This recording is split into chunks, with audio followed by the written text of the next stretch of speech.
અમારી સમ્રાટ સમાચાર ચેનલ સબસ્ક્રાઇબ કરો, લાઇક કરો, કોમેન્ટ કરો અને જોતા રહો પળે પળના દરેક પ્રકારના સમાચારો। તળાજા તાલુકાના પવિત્ર યાત્રાધામ ગોપનાથ ખાતે દર્શને આવેલા યાત્રાળુ સાથે મારામારી કરનાર 4 આરોપીઓને દાઠા પોલીસ દ્વારા બોલેરો પિકઅપ વાહન સાથે પણ ઝડપી લેવામાં આવ્યા છે। તળાજા તાલુકાના ગોપનાથ મંદિરે દર્શન કરવા આવેલા યાત્રાળુ સાથે મારામારી કરવાના ગુનામાં દાઠા પોલીસે 4 આરોપીને પિકઅપ બોલેરો વાહન સાથે ઝડપી અને આગળની કાર્યવાહી હાથ ધરી છે। બનાવની વિગતો સાથે વાત કરવામાં આવે તો ગત તારીખ 8/6/2026ના રોજ ગોપનાથ મંદિરે ફરવા આવેલા યાત્રાળુઓને રસ્તામાં રોકી 4 ઈસમોએ મારામારી કરી હતી। આ બનાવ અંગે દાઠા પોલીસ મથકમાં જુદા જુદી કલમો હેઠળ ગુનો નોંધાયો હતો।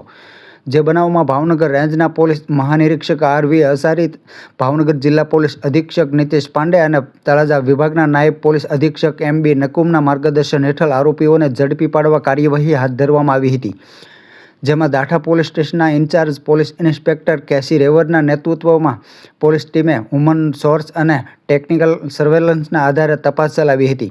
મળેલી બાતમીના આધારે અમરેલી ખાતે અમરેલી SOGની મદદથી 4 આરોપીઓને ઝડપી પાડવામાં આવ્યા હતા। જેમાં ઝડપાયેલ આરોપીના નામ જણાવી દઈએ તો અજયભાઈ રામજીભાઈ ભાલિયા, ઉંમર વર્ષ 20, રહે રેલિયા, તાલુકો તળાજા; મહેશભાઈ હિંમતભાઈ મકવાણા, ઉંમર વર્ષ 20, રહે રેલિયા, તાલુકો તળાજા; વિશાલભાઈ જયંતિભાઈ બારિયા, ઉંમર વર્ષ 20, રહે જૂના રાજપરા, તાલુકો તળાજા; તથા રોહિતભાઈ શંભુભાઈ મકવાણા, ઉંમર વર્ષ 24, રહે જૂના રાજપરા, તાલુકો તળાજા।